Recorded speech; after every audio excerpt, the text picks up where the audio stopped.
Hey guys, welcome back to my channel, and it's Deb C, and place to be, it's Deb C. That's me. Boop, Deb C.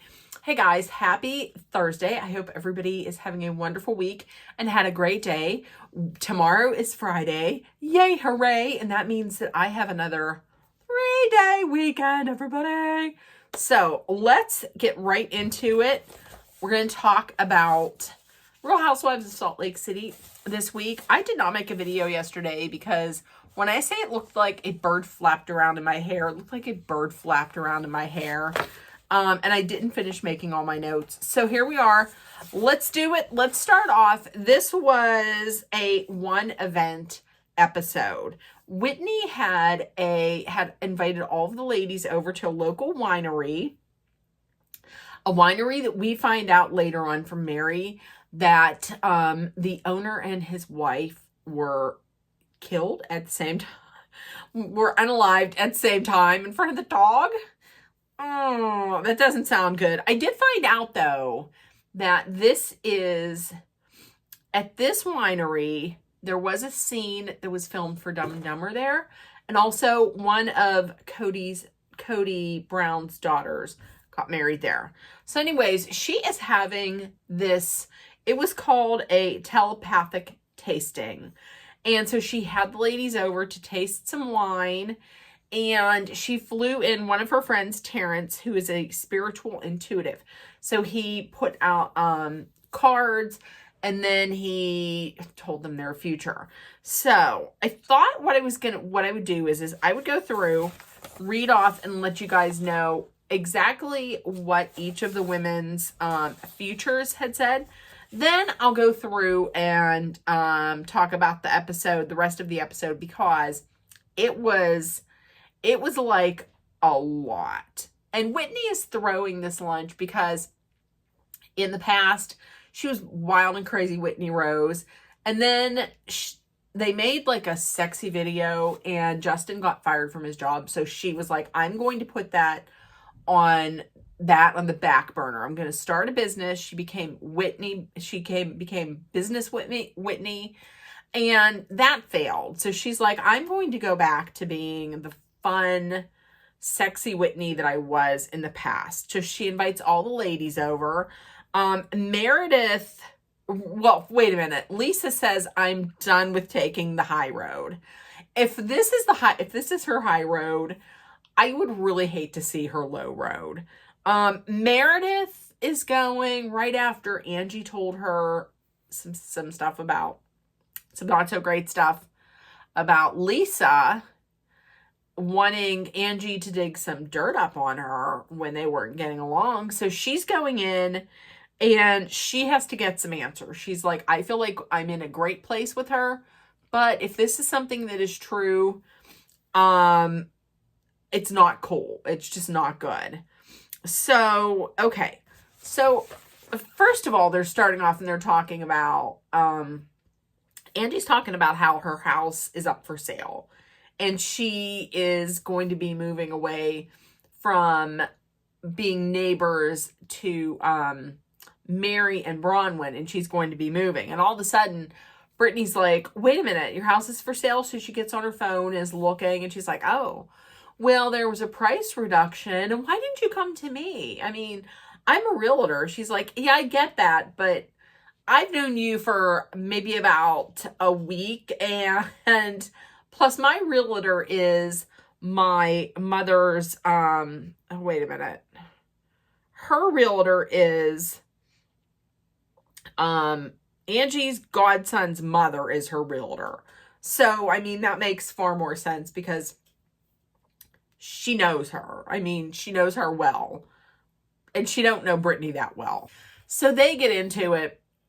But then Angie's like, I live in the most expensive zip code in Utah.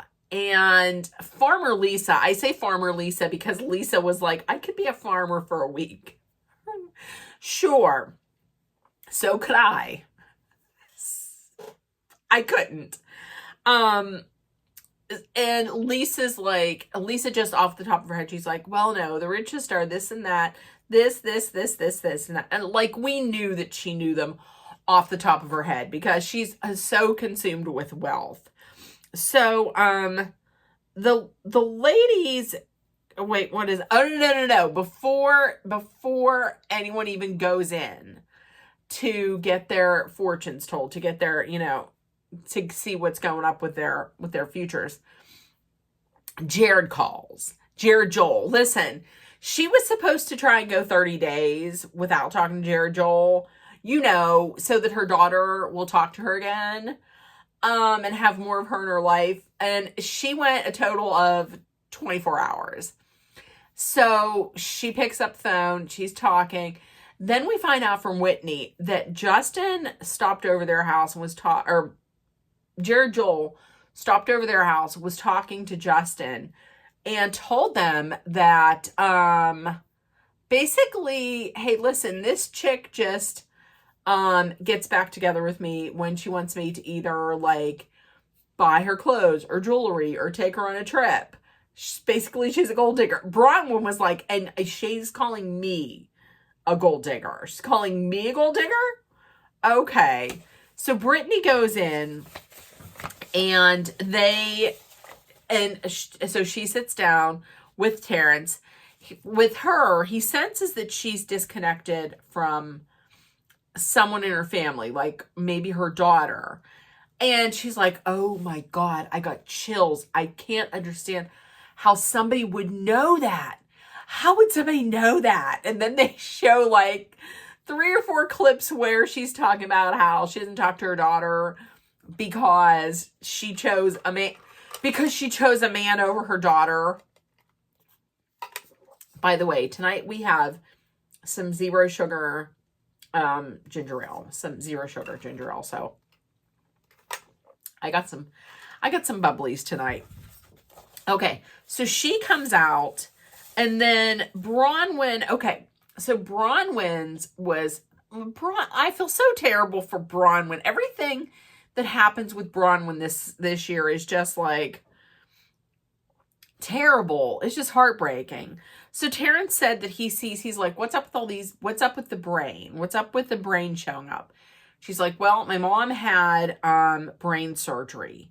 He thinks that maybe her numbers are elevated in her blood work. She's not telling Bronwyn. He says, get 2 sets of eyes to look at this, and there's only a certain percentage of recovery. She says that she's just been so focused on her dad's disease and his progression downward that she really hasn't focused on her mom. He's like, this was surprising. He's like, your mom is your biggest supporter, even though it's not always easy. She's always there for you. You need to make peace with that relationship. It does not sound good.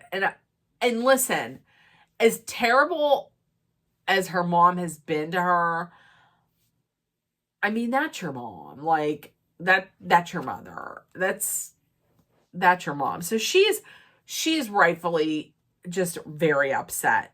Heather's we don't hear too much. Heather, he's like, I see that you are in in the age of rebirth. Like, you are taking your power back. So that was very good for her. With Lisa went in, and he was like, why are you rebuilding trust with a woman, with somebody that's this particular sign?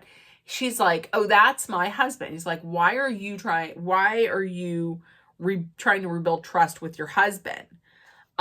He said, I feel like you're on different paths. There's a lot of angst and frustration there. You're not on the same page, and you can't get on the same page. She says in the confessional, that sometimes she feels alone in that marriage. And here's the thing. She keeps saying, I'm not going to cry. I'm not going to cry. I'm not going to cry. But if she would, and if she would open up and make herself appear, if she would make herself more vulnerable and open up, it would make her feel more human. I think that might be why I don't really, I'm not that big a fan of hers because everything is always so perfect. Like everything has to be so perfect. And you know that it's not. Because why do you have to rebuild trust with him? I mean, what did you do? If you're rebuilding trust, then you did something. Okay, with Angie sits down, she's like, this isn't gonna be sad, is it? And he's just like, are you branching out? She's like, yes, I have a business. So what she's gonna be doing, she's gonna be making, she is in a collaboration to make sunglasses. If these sunglasses are the huge, gigantic sunglasses, and they're not $15,000, and they're maybe, what am I saying? If they're affordable, they're not going to be affordable. I would get them. He also says, do you travel in June? And she said, yes. That's when my daughter rides horses.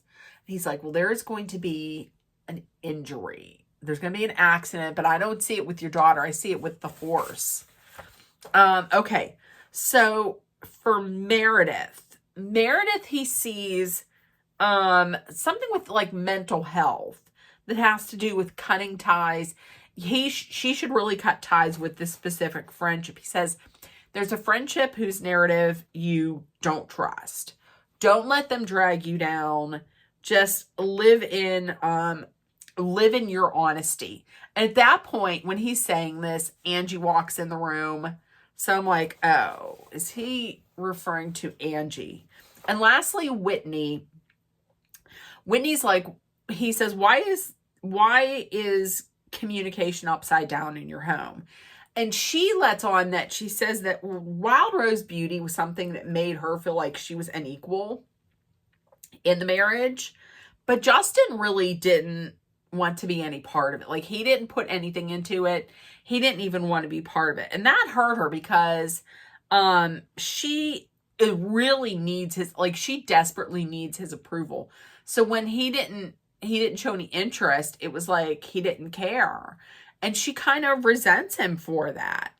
Also, he says you got a snake amongst your friends group, a friend who you don't trust, and you might have to get rid of.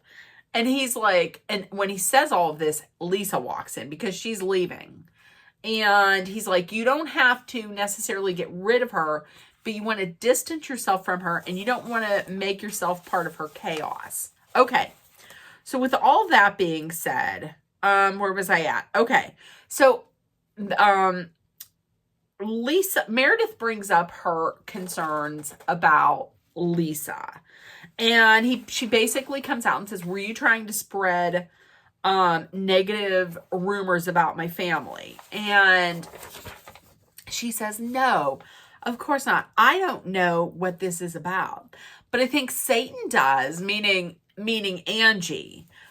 She says, I was careful not to say anything negative around you, meaning Angie, meaning you go behind friends, people's backs and say nasty stuff and try and get it to negatively impact my friendship with them. Listen, Lisa, and you have not, and you haven't. Hypocrite. Lisa said, I've never said anything about you to Angie. On God, hand to God. Meredith looks like she buys it. Like Meredith is like, Heather doesn't buy it. And Heather is kind of not pissed, but kind of wondering like, how could you let her off the hook so easily? The thing that always comes to mind at this time is like the hot mic moment. I mean, she said all of this about you. So why wouldn't she have done this? Angie basically says, listen, I told Meredith what you told me because I was thinking that you really care about me, that you care about me and my family, only for you to then, after all this like crying at the dismissal lunch and hugging and saying you love me, for you then to do this, where you send somebody over to my salon to get your products, your kids' products. She then reads the text about the text that Lisa had sent about you used somebody else's credit card to take vacation and then had to pay it back. That's when Angie flipped out, and Angie denied it, and she took out her credit cards and started whipping her credit cards at the lady. At the ladies, Brittany. And seriously, Heather was like, I have never seen a black card. And what Golding and Brittany was picking it up and trying to hide it in her bra. Which don't tell Jared Joel that. And it's crazy and it's hypocritical that she sent that text message, because it's out there in court records that there is a mystery man that opened a credit card for Lisa and was paying the bill. So that's kind of hypocritical for her to even send that message. But when Angie is awesome on the clapbacks, because she was like, I'm going to come up. If you don't shut up, I'm going to come over there. What'd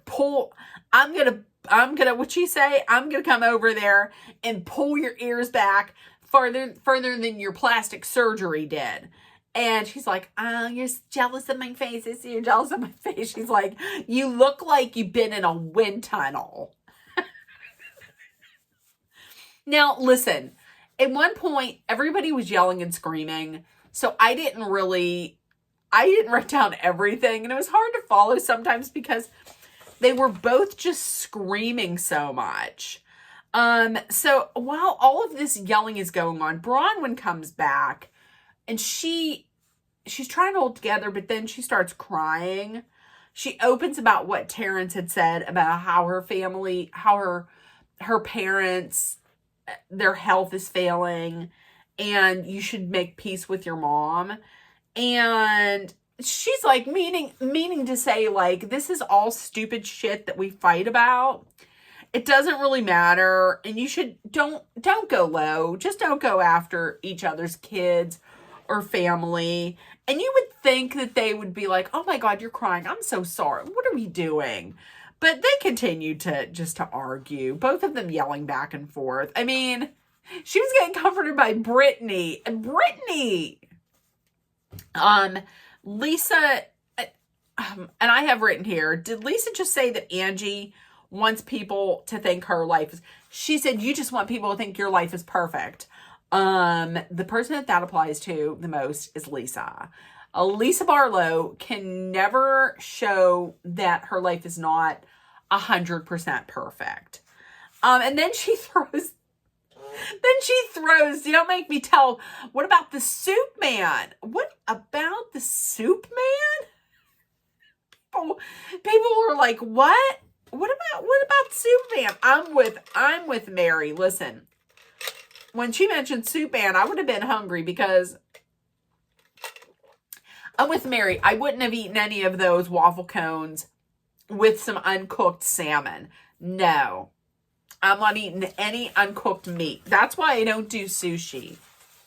So, Angie, this is when Lisa goes in to get her reading, and Angie's like, I'm not going to sit here and just take it. I'm not going to do this. I'm not going to sit here and let her pile on me and not say anything. Heather says this is who she's always been. And you were with her when she did this. So, like, this is to say, how crazy is it for you now to say, I've had enough? Because you've been friends with her and you've been there when she's done this. And Mary tries to say the same thing, tries to tell her the same thing. But she, like, isn't listening. And Mary's just like, listen to me. This is the first kind of a look into, like, are they going to fight? You know, is there going to be a tiff between them? She basically comes out and says the same thing. Like, when you were her friend, you accepted this. And now all of a sudden it's not okay. So Lisa comes back and they ask her, how did it go? And Lisa's like, oh, she said, he told me about John and it was good. And Whitney's like, yeah, this is exactly just like Lisa Barlow.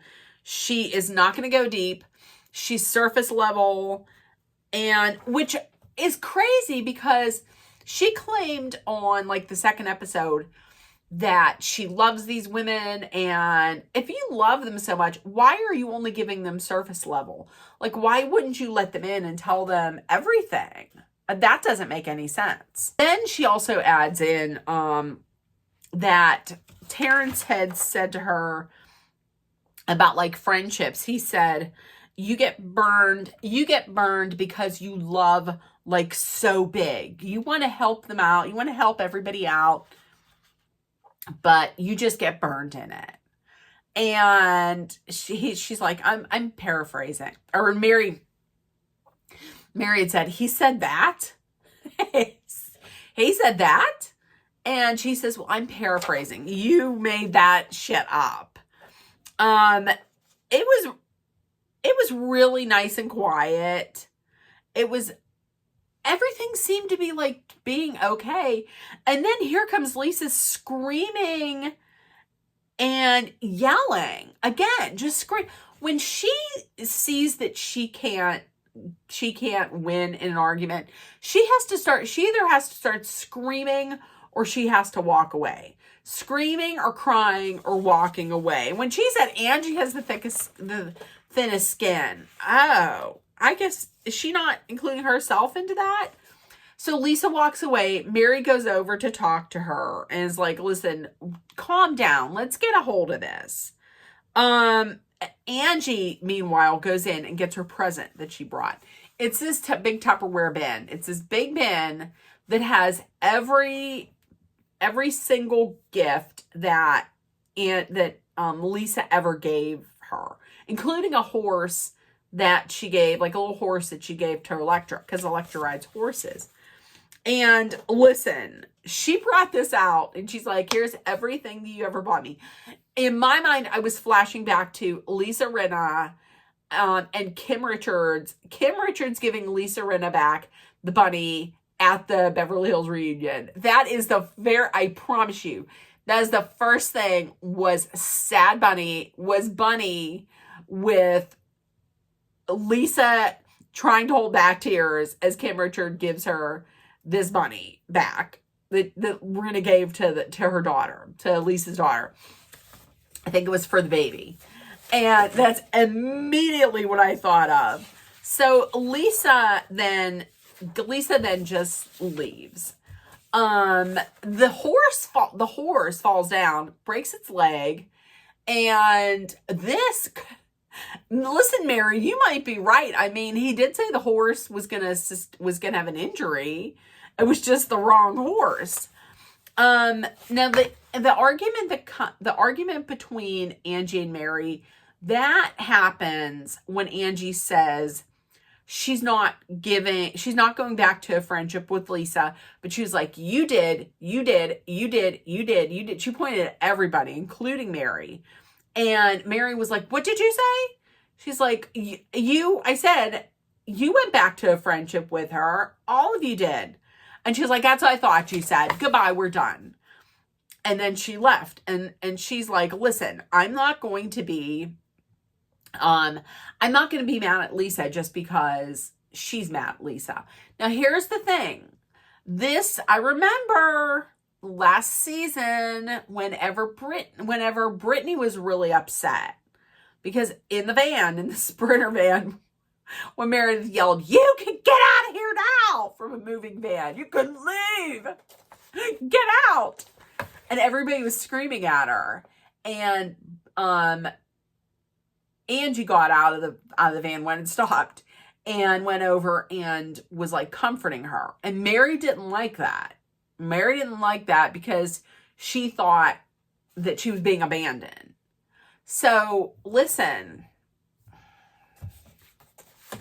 you were asking Angie to do the same thing that you you know, that Angie wanted you to do. So why is it not okay for Angie to ask you to, you know, be her friend and not go on the side of Lisa, you know? And listen, but then we get into the soup man. She's like, I don't know anything. I don't know what she's talking about. I don't eat soup. I don't do anything illegal with soup. I don't know anybody who even sells soup. So I don't know. She's getting pretty upset about the soup man. I don't even know what that was about. But it did end on a funny note, thank God, because because she's like, Brittany's like, I'm going to call Jared Joel back. And everybody's like, don't. Bronwyn then just takes the phone and says, okay, Brittany's going to go now. She's giving you up for Lent. Bye. We'll see you in 30. She'll see you in 60 days or 90 days or whatever.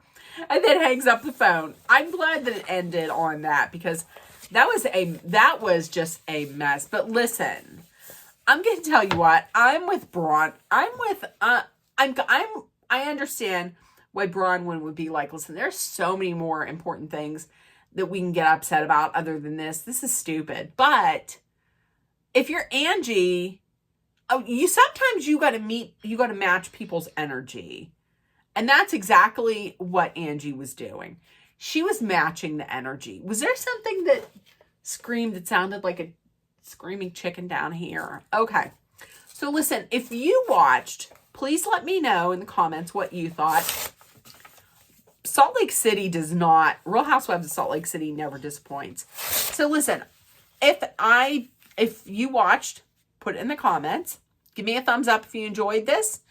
And if nobody told you yet today you were loved, seen, and heard, please make sure that you put love, kindness, compassion, acceptance, hope, and positivity out there in the world so it comes back at you. Please treat people the way that you would want to be treated, and kindness is free, so let's put it out there.